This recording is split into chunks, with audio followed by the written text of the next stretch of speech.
Welcome back to another episode of Guide Live B2B Jam Session. Hope you're tuning in and you're doing well this lovely Tuesday morning for many, and afternoon for some. You know, if you're having a great day so far, show us some love in the comments. If you're in the building tuning in from Oakland, show us some love in the comments. Super excited about my guest today, Danny Beckett Jr. He's a rock star CEO. He's the founder and CEO of Assemble, and he's incredibly obsessed and passionate about the future of work. And he's literally on a mission, a ruthless mission, to build a smarter way for everyone to work. You know, Assemble is an expert solution company leading the future of work by using machine learning and artificial intelligence to assemble the expertise organizations need. But, you know, outside of the work that, you know, Danny does, he's also a father and just an awesome, compassionate leader. And I'm super excited to dive deep with Mr. Beckett on really, you know, where's the future of work going, one. But two, in addition, is what are some of the trends that he's seeing in terms of organizational structures, the lack of employee engagement, but also the growth now that we're seeing in a gig economy and continued growth. You know, even before COVID, the gig economy was growing, but now even more, we're seeing more growth in the gig economy. And that's because, you know, we're seeing a bigger economic infrastructure and technological infrastructure being designed and developed for gig workers and on-demand workers. And Assemble is one of the companies leading that charge. So with that said, super excited to dive deep with Mr. Beckett. If you have any questions for him, show some love in the comments. If you're super excited to, you know, be talking with Mr. Danny or to be tuning into our conversation, show us some love as well. And please don't forget bigblacktea.com. It's out right now. Get you some harmony and zen. With that said, Mr. Danny Beckett, what's up, buddy? What's up, my man? Dude, doing well. I need some of that tea. I gotta give me some of that. Oh, dude, for sure, man. For sure, we got you. How you doing, man? You living good, bro? Yeah, I'm doing good, man. Honestly, you know, I think given all the things that are happening in the world right now, you know, I think we have to pay attention to what we can be thankful for and things that we can control, right? I've got a wonderful family and a great company, amazing team, and just I get to, you know, honestly, I get to show up every day and do some pretty cool work. that's more than about liquidity or any returns. It's truly about the impact that we're having on people, and in the change that we're able to see, right? And I call this my legacy company. Not everyone likes, investors don't love to hear that. Yeah. But in many cases, I think this is the work that I've been bred to do, honestly. And I look back. You can't connect the dots looking forward, only looking back, And I think oftentimes it's good to slow down a minute and connect the dots and understand how you got to where you are. Because it gives you a better picture of how you can be successful at the work that you get to show up and do every day. So, man, it's so true, man. It's so true. So I want to dive deep, Danny. Give me a background on, what inspired you to start Assemble? When did that journey start for you personally? Because you've been in this space of kind of looking at the trends around the future for quite some time, but you eventually decided that you wanted to start Assemble. So what was the spark for you personally, man? Honestly, I look back, again, as you connect the dots, and it really started when I was 19. I had just ended a professional motorcycle career. And I've always just been very ambitious, right? I think one of my greatest skills is my ambition and my grit. I'm not afraid to show up, and I know I'm going to fuck some stuff up, but that's part of it, right? Honestly, that was, my dad always told me, he's like, you're going to get hurt. If you're going fast, you're going to get hurt, right? And essentially he just meant that if I wanted to be a great athlete, I had to push the limits. And pushing the limits meant that there was consequences to doing that, and I was going to get hurt. And so I got hurt a lot racing motorcycles. I think I pushed the limit a little more than I probably should. And I had to end a career at an early age, around 19 to 20. I started to end my professional motorcycle career. That was a time where it was probably one of the hardest times in my life, right? And that all I knew, I'd been riding a motorcycle since I was 3 years old. And all I knew was how to obsess over one thing and see it through all the way to the professional status. That's honestly all I knew. I lived and eat and breathed it literally in my training and my exercise. Everything that I did was around that. And so it was a really tough time. It was making a transition from, hey, who am I? Right? Who am I? What am I supposed to do? And my family, I love them, dearly, but they're not necessarily, business professionals, right? And that was something I was passionate about. So it required me to take even more risks because I didn't have great mentors around me saying, hey, do this, don't do that kind of thing, right? So it required me to step out of my comfort zone and really take some risks and try some things and fail, literally fail at so many things that it hurts thinking about all of it, right? But that was so transitioning from motorcycles to not having a lot of skills at all. To be honest, I didn't even know how to open or use a computer, but yet I knew there was something that just got me really curious about the internet, right? And I don't even know. I think I borrowed my sister's computer and we got in a big fight about it, and I just fell in love with it. And I started messing with it and messing with the internet, and I quickly stumbled onto a problem, which was the ability to purchase motorcycle parts on the internet didn't exist, and there was so much friction in the process of actually buying parts for your motorcycle. And so I said, hey, what, this was when Amazon was selling books. I'm like, I wonder what it would look like to bring OEM parts onto the internet. Where do you begin, right? How do I bring OEM parts and allow people to do that? And so that was the challenge. And I dove right in head first. And that required me to do a lot of things that I didn't know shit about. But I had to teach myself a lot of skills. So I taught myself a lot of internet skills. I taught myself a decent amount of code and writing some code, or even what developers I needed to build out these platforms and these e-commerce sites. And then I had to market them, and there were all these different obstacles that I faced. but it taught me how to upskill and reskill myself, right? And Sam, I know that's something you're very passionate about. And it's not just us. There's a lot of people out there, including the government, preparing to spend billions of dollars on upskilling and reskilling in America. But that was the challenge, right? Is that I kept having to upskill and reskill myself, and that was my own. It required my own energy, right? That it didn't have like my dad or someone I knew saying, "Hey, let me coach you through this. Here, let me help you. Let me help upskill you." I had to climb on the internet and just figure this out by doing it, right? And so that went on, and I had a lot of success in the e-commerce. That's where I made a lot of my money early on in my entrepreneurial career, and but again it required a lot of upskilling, a lot of reskilling. After that, and along the way I had to hire a lot of freelancers, right? And none of them were free, right? Like I say a lot of days, we're trying to free the freelancer. Because the freelancer's been trying to be free forever, right? If you think back and you look at the historical evolution of independent workers and freelance workers, it was back in literally in the 70s is when this kind of whole idea of I could be an independent worker and be a freelancer without the restrictions of an actual entity, right? With a W-2 and all the things. But the problem with the freelancer was that they had to be a salesperson. This is where the idea I got to wear multiple hats came about, right? Well, we weren't programmed. Most of us are outliers in that we can wear a lot of hats, deal with a lot of pressure, go through all those emotions, and still show up knowing that we're crazy. But there's just something about it that keeps us showing up. Most people, they're just not programmed and wired for that, right? The reality is that you're not a salesperson, you're not an accountant, you're not a CFO. You're not all these things, right? Yet to be a freelancer and to be an independent worker forces you to do all those things.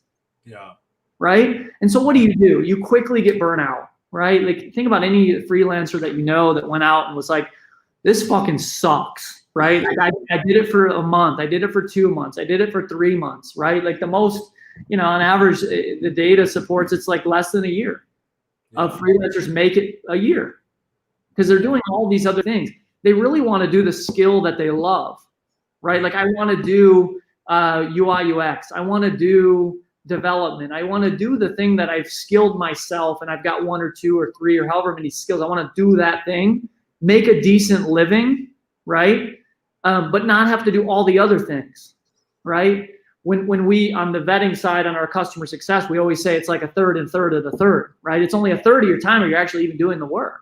The rest of it, you're doing all the other things, right? So anyway, for me, looking back at all the freelancers that would step out, take the risk to be free, and I'd watch them climb back in and either getting an enterprise job or they'd go to work for an agency, right? And this about 2 years ago, I had a bunch of people reaching out to me on the demand side and on the talent side, saying, "Hey, Danny, I need help with this talent, or I need a UI person, I need this person, I need that person." And they just knew that I had a lot of those skills, and I've hired and managed a lot of teams. And so they would reach out to me, and I'd say, yeah, I know so-and-so, or Laura's good for that, or so-and-so kind of thing, right? And then on the talent side, people would also reach out to me and say, "Hey, Danny, I know you know a lot of companies, you know a lot of different things. Can you plug me in, give me some work?" And so that got me thinking. Again, about two years ago, I'm like, is there anyone in this space? I don't know. I haven't followed it. I don't know anything about it, to be honest. And that forced me to spend about a year just digging into the competitive landscape, right? I was looking at all the players and all the pieces, and it's a very complex problem, right? There's a lot of moving pieces to be able to do this at scale and to truly free the freelancer. It's a complex problem. It requires a lot of us working together to build different tools and technologies, and there's just a lot of moving pieces. But I got, as I was going through this process, I quickly realized that there's some people doing things well, but there was a major gap in the market.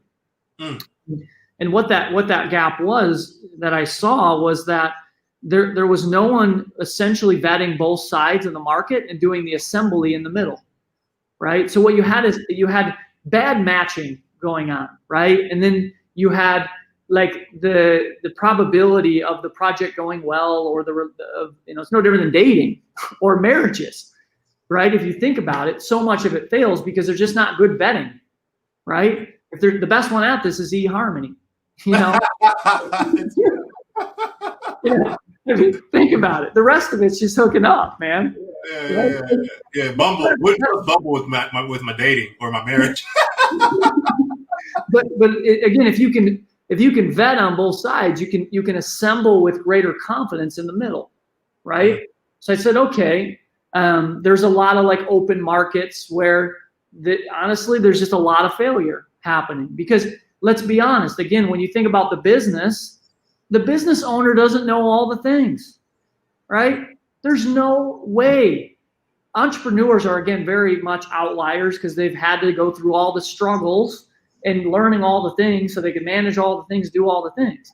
But the common business owner, the small business owner, mid-market, and even into the enterprise, these people know a couple things pretty well, but they don't know all the things, right? They're placed on these platforms to write these complex jobs and interview all the people and do all the things, only to find they hired the wrong person to do the wrong thing, right?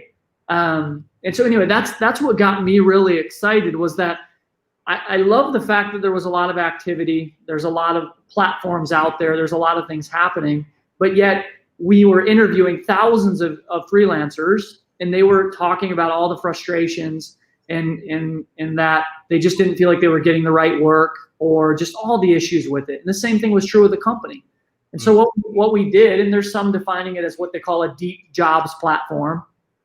Some are defining it as that, which is essentially what that means is they're removing all of that friction, the writing of the job description, the interviewing of the people, the payment, the compliance, all the things, right? And they're doing all of that. So really all it is just a match, right? So it's like we're doing all the 80, you just got to do the 20, right? And so for me, I started to say, okay, if we can vet both sides and we can assemble in the middle, we can start to free the freelancer. Right? And what that does is it gives them, we deliver on the desire that they've had for a long time, which is honestly, so many people think about, I watch this happen all the time. Like I'm a father, I have 2 boys. They recently did a thing inside my son's classroom where they asked all the kids to write down 2 things that they loved about their dad. There were only 2 kids in that class that even had anything on their sheet. Wow. And that's 30 kids. Wow. And my son was only one of the only ones that could actually talk about things that he loves about me, right? And some of that's just because of this old workforce, this 100-year-old workforce that we thought that we had to follow this process in order to manufacture and deliver on this thing, yet only to find people are fucking miserable, right? The divorce is higher, depression is higher than it's ever been, suicide rates all these things are up. And this is even before COVID hit, right? And that's sad to me, right?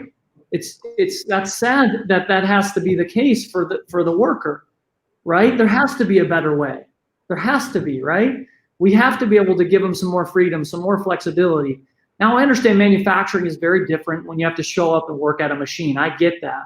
Yeah. And there's certain people that choose that path, and there's other issues happening on that side. But when it comes to the knowledge worker, there should be more freedom and flexibility. And honestly, for the one that needs to be babysat, that's his or her problem. That's a bigger issue, right?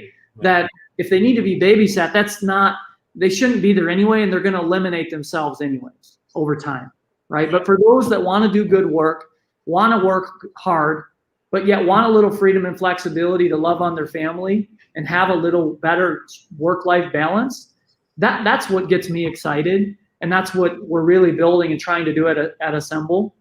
Not an easy problem, right? Literally, I just got out of a leadership meeting and it was intense, right? Because there's so many moving pieces. There's days where I show up and I feel like I'm winning. And there's days I show up and I'm like, what the fuck am I doing? I just want to go to the e-commerce website with less moving pieces. Yeah. Right? But again, it's what gets me out of bed because I know that I'm impacting humans in a really good way. And that, even if in the next 10 years I can, have an impact on 1,000 people and companies or whatever those numbers are, I can feel good about that, right? Let me ask you, Danny, with everything that happened with COVID-19 and how it caused an increase in the rise of unemployment, where do you see the gig economy and the freelance economy going now? And one of the things you've mentioned before is that there's now the technological infrastructure to support them, platforms like Assemble, but there's also gig economy apps that are coming out now that can help the individual freelancer manage their finances, and even offer like wraparound services for bookkeeping as well as software solutions. So do you see kind of gig workers, is this like the time for the gig worker right now? Like all attention is on them. What are your thoughts on that? No, again, I think this has been an evolution that's been happening over a long period of time, right? But COVID has accelerated it, right? And what a lot of these companies are doing is building the tools to make it easier for the freelancer to live that lifestyle, right? Because again, given I've got to be an accountant and I've got to do all these things. Well, if there's tools built for the freelancer, it makes it easier for them, right, to truly be free. So I think those are all really great things. But there's obviously all of it kind of gets wrapped in together. Even again, you got to be a salesperson. There's just all these pieces that get wrapped up into that. And we're all working on different problems because this is not a small problem, right? You're talking a $13 trillion market when you're talking about labor in America, right? Like we're disrupting that, right? And that's going to take a lot of people working together, doing a lot of different things to solve this problem, right? And so, for me, I think COVID has accelerated it. I think we have a lot of work to do still. And again, I don't necessarily think that's on the desirability of that independent worker. That's there, and we're building the tools around it. I also think what it is going to require is, and this is again being forced onto the organization is being forced to shrink down. This happened in 2008. Right. And once you shrink your company down, you have PTSD. You don't go quickly back into hiring, right? You start to think about it more. You're like, do I really need that person full time? Yeah. Would that be a freelancer? I wonder, right? It forces you to slow down a little bit and just don't go quickly back into rehiring a bunch of people, right? And, they're defining it as the great rehiring. And what they're saying is that, and this is true, the infrastructure isn't there to hire this many people back, right? Back to work. So there's going to have to be, again, other platforms and other ways like Assemble or Upwork or all these different things. And even for those that want to live that independent, they may have to upskill themselves, right? So it's like, okay, I want that life. Maybe I'm on unemployment right now. But you know what? I see the market moving in that direction. I've always wanted this. Maybe now's my time. Now's my time to go get some skills and to step out with more tools, with more infrastructure, right? With more people in this mindset or headed in this mindset, at least, right? And so again, I think we have a lot of work to do, but I'm excited and I think the timing couldn't be better for the organization to evolve, and they're being forced to evolve. I think the great organizations are pivoting and evolving very quickly and becoming like they adapted and they're change ready, right? And not everyone's that way. Let's be honest, right? Some people climb in and attack, others just let stuff happen and they die, right? Now, what companies do we want? We want the ones that adapt and they come out of it stronger and better, right, than before. And so, again, I think the timing couldn't be better for organizations to take a hard look at their organizational structure, their efficiencies, their productivity, their people. And I think it's a great time for freelancers to take a hard look at, their life, like look inward and say, am I fucking miserable? Yeah. And there's a third way. I like to always talk about the third way. Let me tell you about the third way, right? The third way. Dive deep with it. You back when you went to work, it was local and you were loyal, right? You found that local company and you were loyal to it, right? You just were, right? Then things evolved and it became the job hopper, right? Why did they do that? Well, they did it because they're trying to find happiness. Right? They're trying to find a place that they could engage in, both where they love the work and they love the people, right? Let's be honest. My wife doesn't work for money. My wife goes to work for the people, right? She loves the social aspect of work and what it gives her, right? And so, yeah, I think, I'm just excited for, for all of this. And the second way, I think for the third way is, again, now you have this opportunity to be independent, right? And use the tools and technologies and platforms to your benefit. And now step out with a lot less risk than before and live that life that you've always wanted. Get your marriage fixed, get your relationship with your kids fixed, right?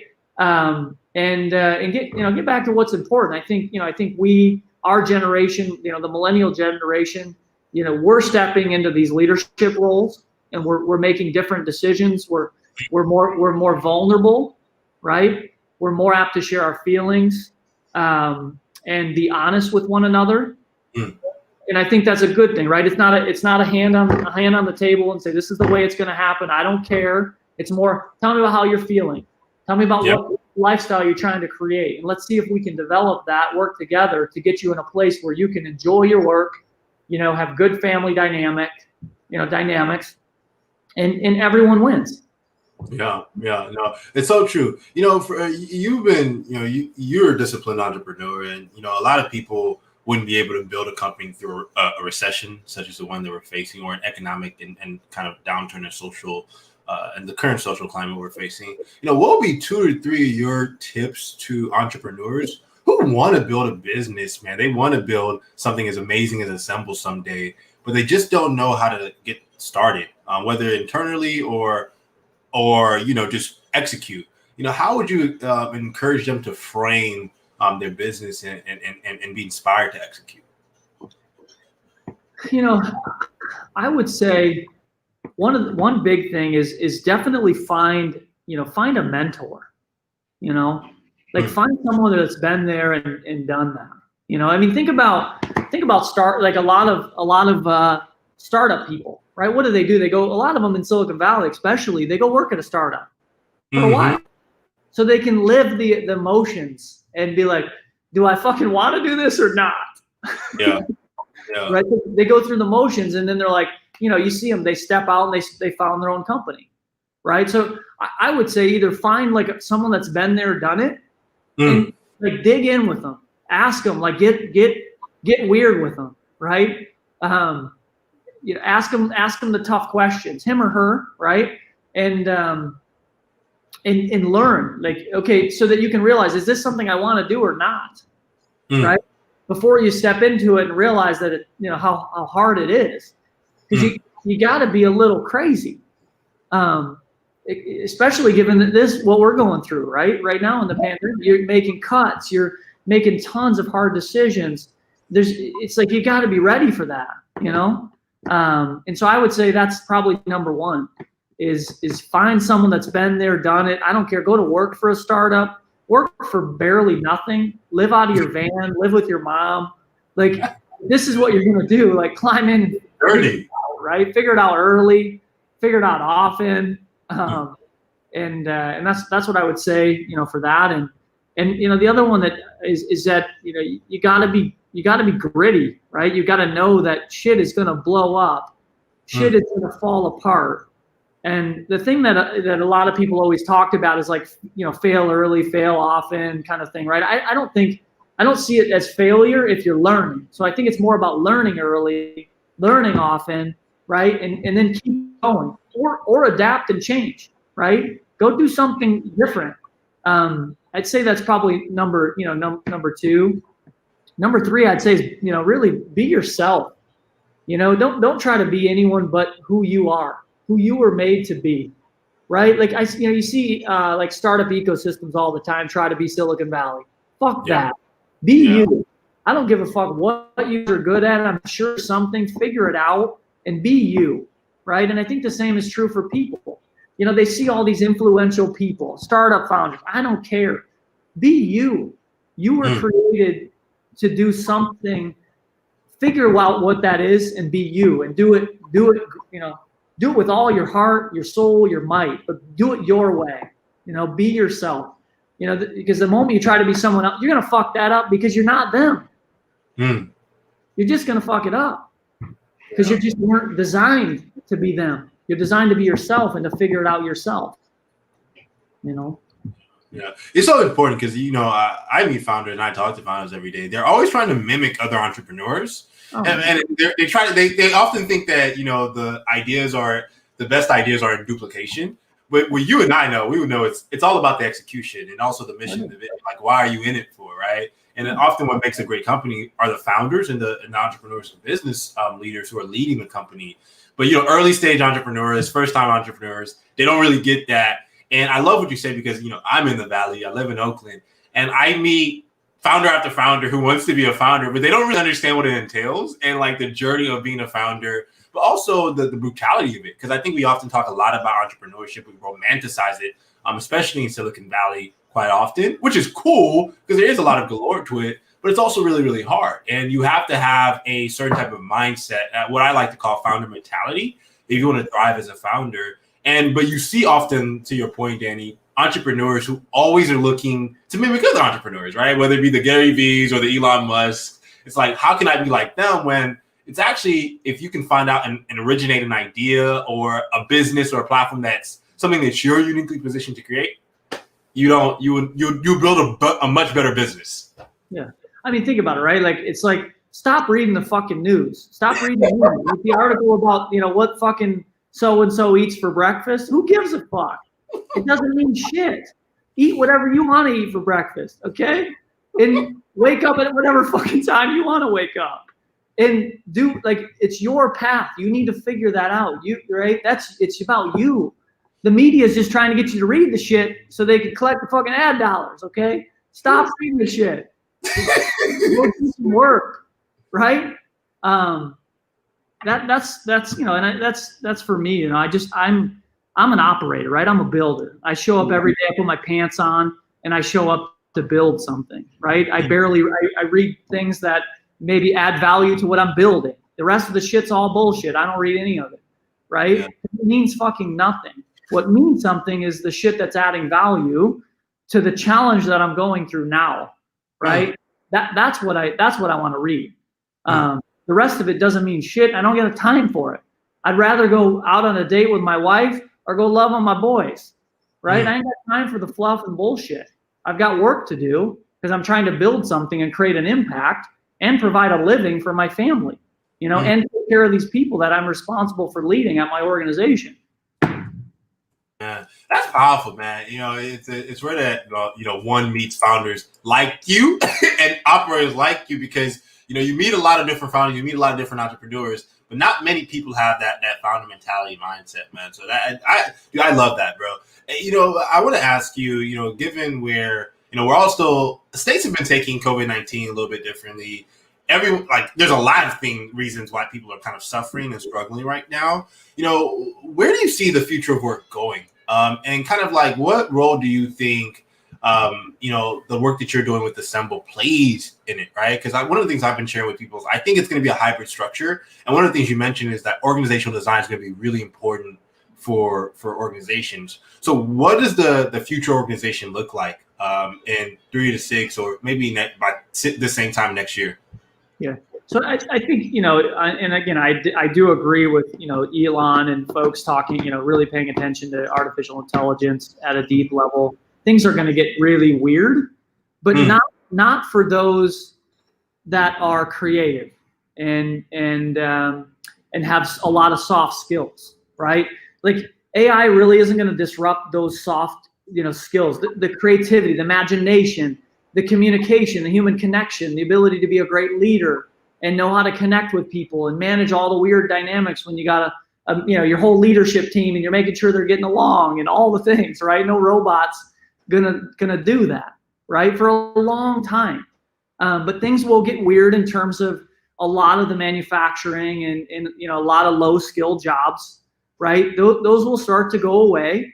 But I think what people have to do is they have to adapt to that, and we have to retrain them, reskill them to either go in and work on those robots or in a different role, right? That's on the low skill side. Now on the high skill side, the soft skills could not be more important. I mean, I don't know, something that I like to talk about a lot is Google launched the Rework project. I don't know if you've seen this, but yeah, so it's something cool to take a look at. And the reason they did it was because they talked about one of their greatest needs is management, right? And really what they were saying is management is human, right? And management it's leadership in an essence, right? The ability to work with humans and motivate them and encourage them, challenge them, do all the things, because humans aren't going away for a long time. But those are the skills that we've been so obsessed with the technology that we've forgotten that there's a symbiotic relationship between the man and the machine, right? And so I think the future of work is very much like a lot of the lower skill jobs do get automated, right? AI does take over a lot of those, but those soft skills become even more important, and again, that's creativity, that's a lot of the things. Now, the organization, what's happening with the organization, in my opinion, is they need to focus on core, right? What makes up the core? The strongest part of their organization, their leadership, the people with the vision, the people that would show up even if they didn't get paid, essentially, right? Who are those people? Focus on those people, and then peripheral talent gets bigger, right? So the idea that you can pull in talent more on demand and be agile and be efficient and have those skills, not just any skills, either expert skills, right? Not someone that's going to fumble through a bunch of stuff, but someone that can come in and say, and point there is your problem, get it done and move on, right? That keeps the organization agile. It keeps it efficient, right? And it keeps it change ready, right? So that it doesn't die, right? Life expectancy of a company is now less than 10 years, right? There was a time that was 75 years. Now it's less than 10 years. And again, why? Because they can't keep up. They get too good for their own good. Yeah, they try to staff up for it. It's like, okay, the way we're going to solve this, we're going to staff up. And we're going to hire all these people, only to realize, shit, now I got to manage all these people. I got to lead all these people. I got to challenge all these people. And I got to do all these things when I don't even have any of the skills myself, right? And I didn't even really know what I even needed. I just thought putting butts in seats was the answer. and it wasn't the answer. So again, I think organizations are going to get smaller.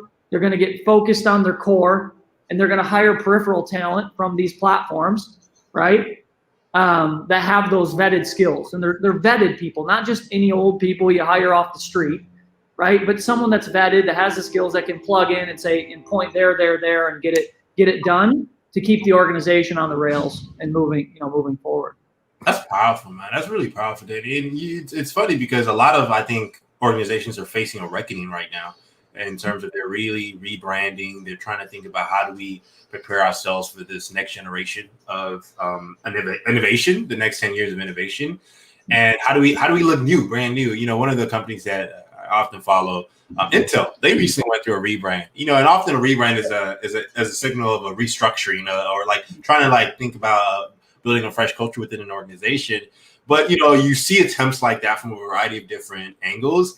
And you hope that, I think often I see things like that. I'm hoping that the rebrand matches with the new culture, right? Because it's hard to iterate culture, especially if it's really uprooted and you have people who believe in a former culture, and, change is always hard in organizations. But what I think I love about your point is that, there's an opportunity. I think a lot of companies either saw COVID as a challenge, and the great ones saw it as an opportunity. I have a train coming by. If it gets loud, there's just a train, man. Some industrial shit going on here. I love it, man. I love it. I love it, man. But you know what, Danny, I would love for you to share, where can the people continue following you and Assemble's movement? Let me let the train go by here.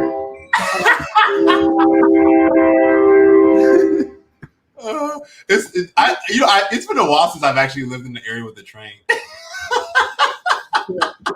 It comes by a couple times a day, and so it gets pretty loud and tends to disrupt our Zoom calls. But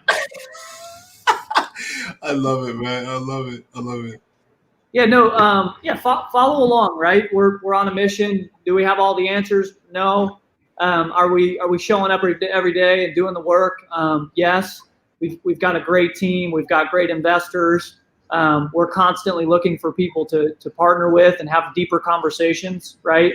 Knowing that it's a really large market, really big problem, and that's also why I founded thefutureofwork.org, which is a nonprofit. I'm not doing a lot with it at the moment, but my vision for it is that it really becomes a way to bring people together, because there's a lot of other issues we've got, like tax-free insurance and tax-free benefits, and there's a lot of lobbying we're going to have to do as we think about and we really start to disrupt things. There's going to be a lot of other problems that come along.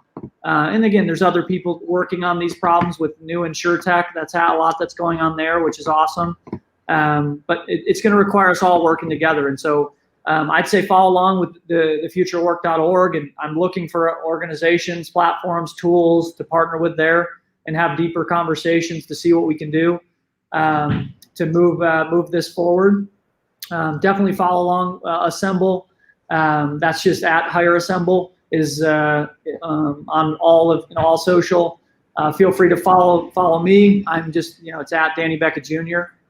You can get to our website. It's hireassemble.com. And yeah, again, we don't have all the answers, but we're not afraid to do the work, and we're definitely going to figure it out. Love it, man. Love it, Danny. With that said, I've shared all kinds of links in the comments to Danny's profile, LinkedIn, but in addition to Hire Assemble, as well as thefutureofwork.org, if you want to check that out. And don't be afraid to reach out to Danny on LinkedIn. He's super accessible, as well as on Twitter. With that said, Danny, man, it's been an honor having you on, man. Would love to have you back on in the future, brother. What do you think? Yeah, I'd love it, man. I appreciate a lot. Appreciate the work you're doing and what you're doing here. And thanks for having me. And let's continue to show up and let's do some great work. Let's do it, man. Love it, man. Appreciate you, Danny. Talk soon, brother. Peace, bud. And that was Mr. Beckett Jr., man. Go follow the man, Danny the man, Mr. Beckett Jr., Assemble.com. Once again, Assemble is an expert solutions company leading the future of work by using machine learning and artificial intelligence to assemble the expertise that you really need exactly when you need it. And they're doing amazing work, amazing work. So shout out to Danny for joining us today. With that said, I want to show love to the people who've been tuning in. What's good, my homie Jonathan Martinez? Man, it's all right if you caught it late, man. You can always catch the recap on LinkedIn or on Twitter, my homie. Hope you're doing well, Mr. Martinez. Shout out to Mr. Kumar, Ratan, and Ajit. Thank you so much for tuning in. With that said, y'all, I want to remind you all, please check out bigblacktea.com. We've launched. Get you some Harmony and Zen and Harmony. Super proud of our team for launching this amazing project and product for our people, for our community. And this has been a long time coming, to be honest with y'all. It's been a long time coming. So I'm really, really, really proud of the team for really getting this done. So shout out to Team Guy that is popping, doing and really leading an amazing movement with us. With that said, you all, if you all have any suggestions or any thoughts on future episodes or people you would love for me to have on future episode, please feel free to reach out to me. Let me know. I would be more than happy to have them on the show. Please just reach out at utfow.com, utfow.com. And remember, as always, our platform is their platform. Our platform is your platform. Shout out to my homie, Jonathan Martinez, who says, this looks like some good tea. Hey, Jonathan, tell your mama, tell your friends, this is some great tea. Not some good tea. This is some great tea. This is some Harmony and Zen.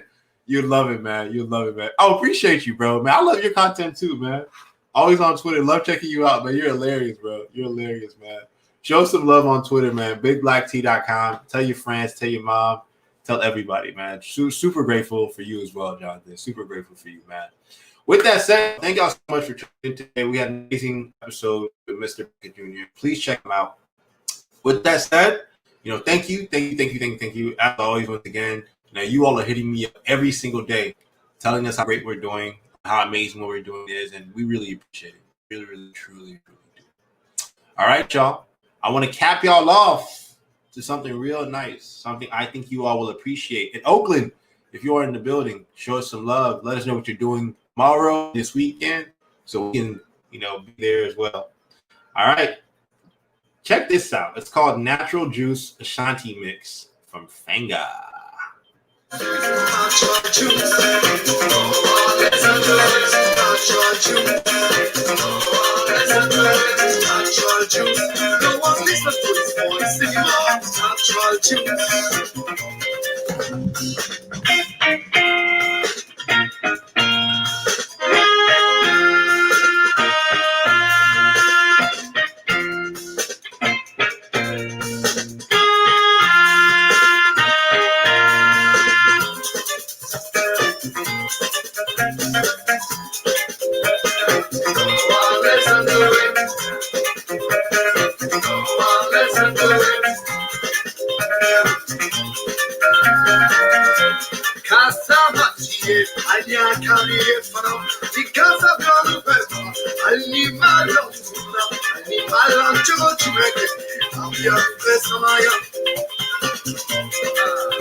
Penny farthing, riding on guitar strings, hoping on a rainbow, wishing for my ego.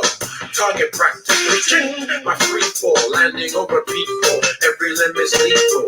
Super radar, double glazed razor. Speak as I may, sir. We reflect data. Every